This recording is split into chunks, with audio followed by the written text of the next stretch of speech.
we have been discussing in a plenary session the problems that result from the use of force against sovereign states. And we have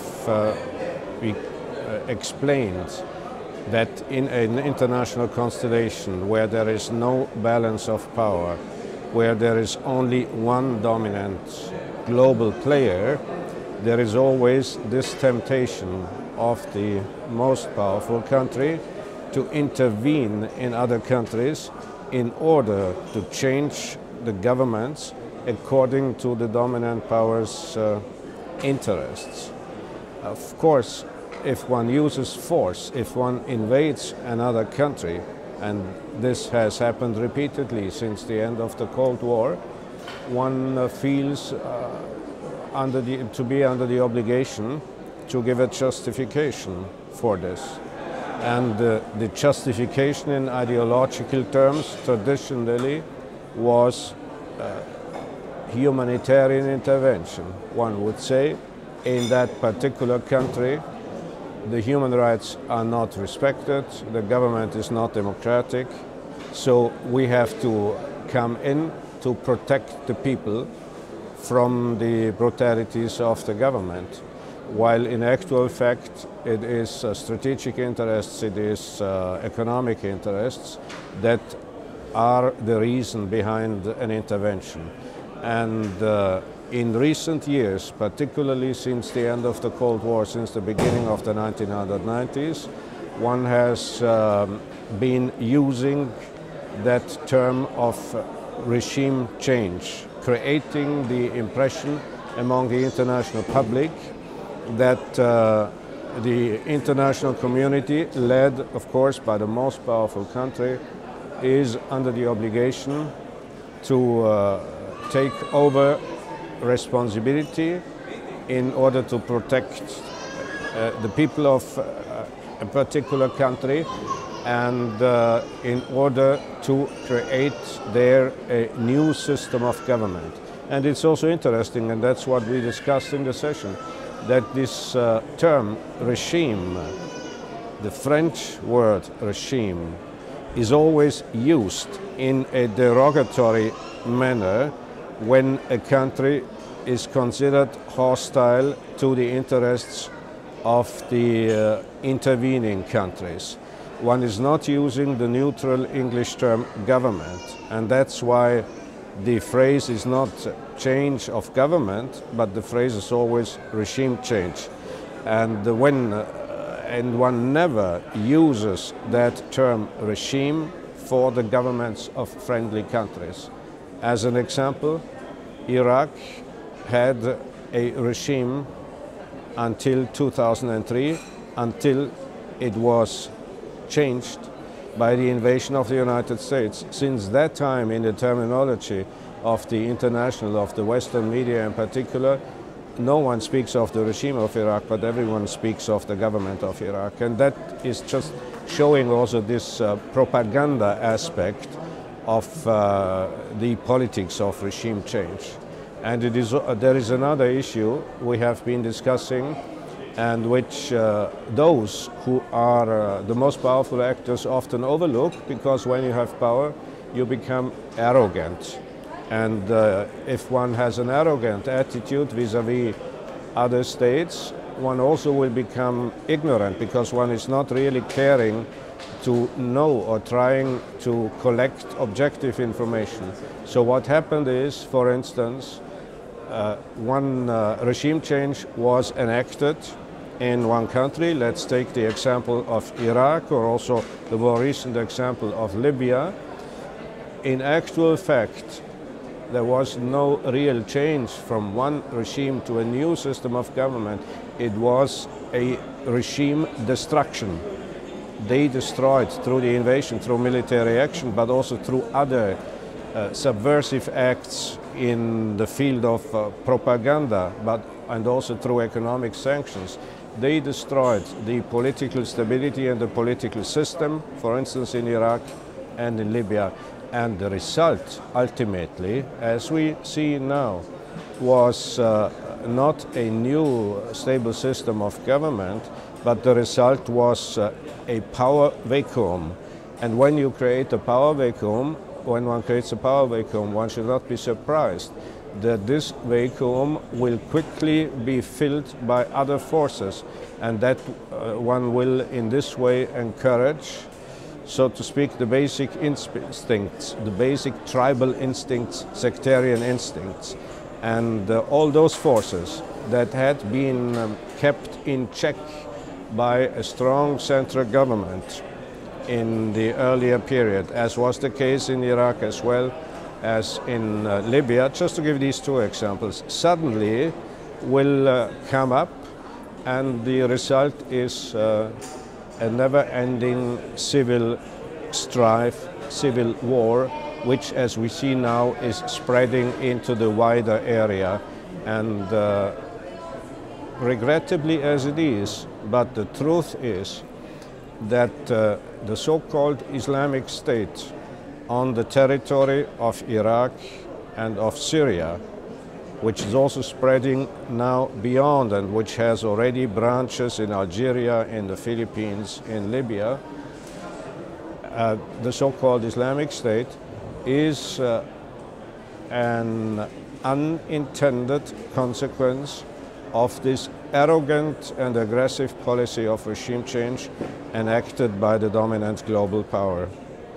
Because they created a power vacuum not only in Iraq but in other countries of the region, and they are also now about to create a power vacuum in Syria, and they should not be surprised about the results.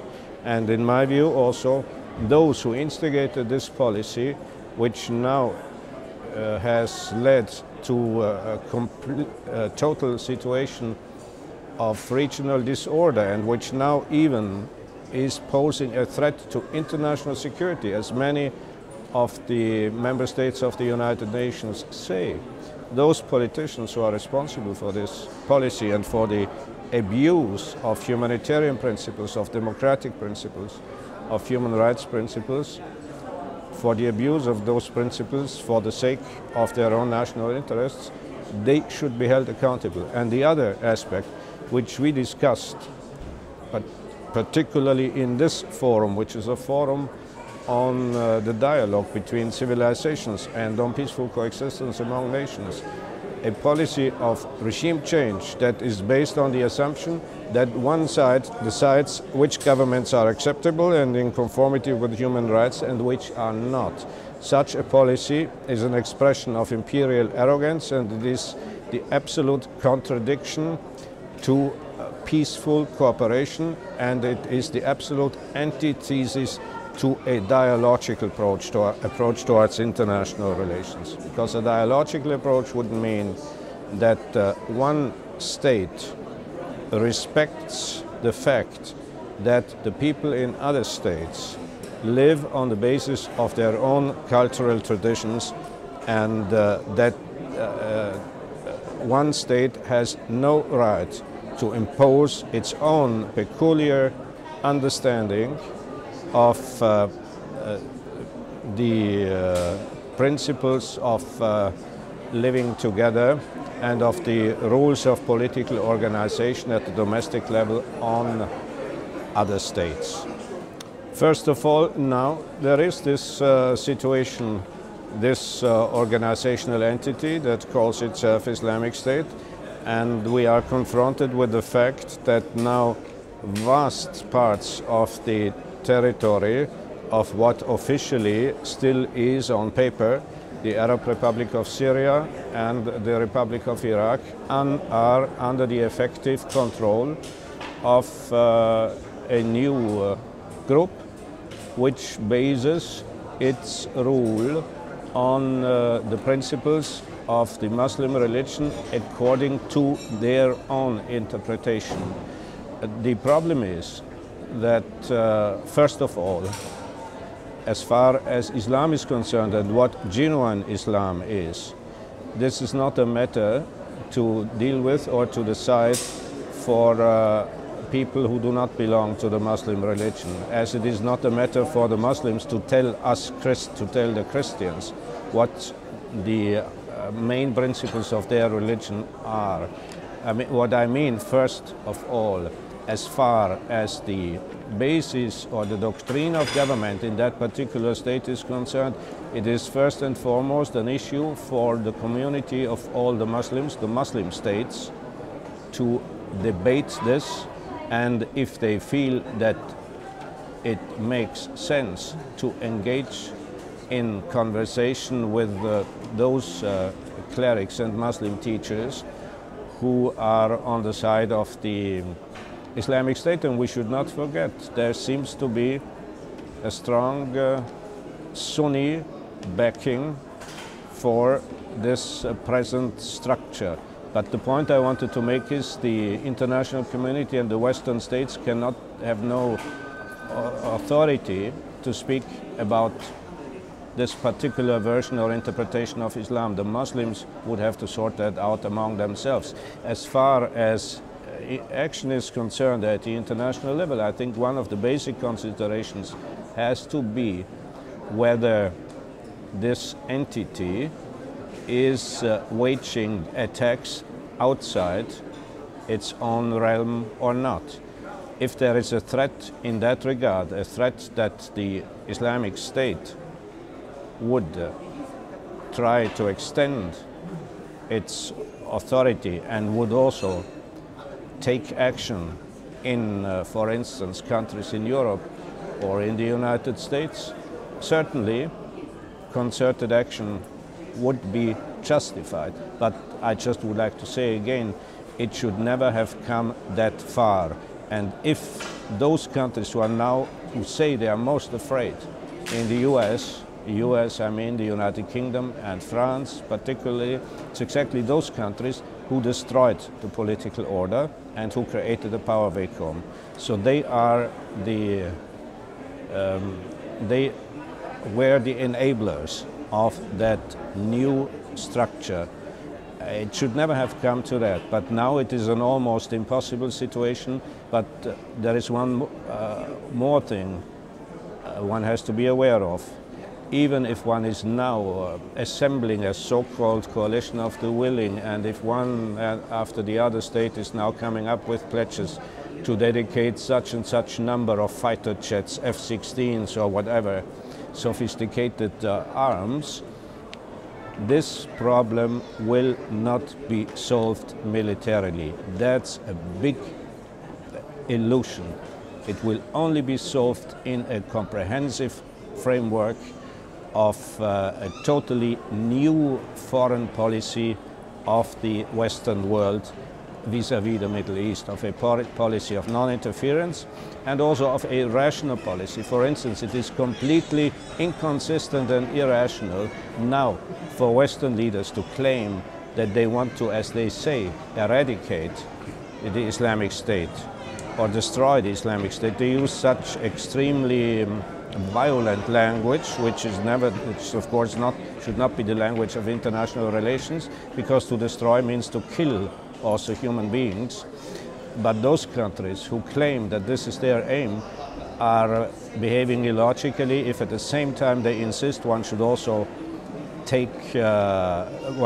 remove, as they call it, the regime of Syria, and one should remove the president of Syria.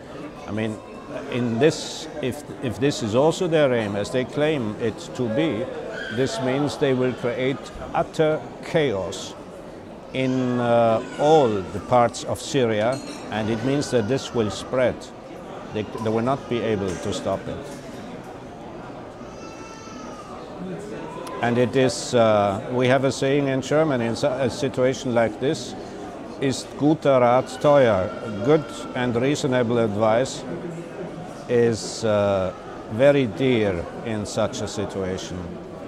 And it should not be those who had nothing to do with it. It should be those who created the problem who should now wake up and who should seriously think about how to get out of that mess and how to get out of such a situation, which is a scenario for what earlier has been called a clash of civilizations, and a clash that would not be just an event of a short time, but that may be a longer, characterize the international constellation for a longer period of time.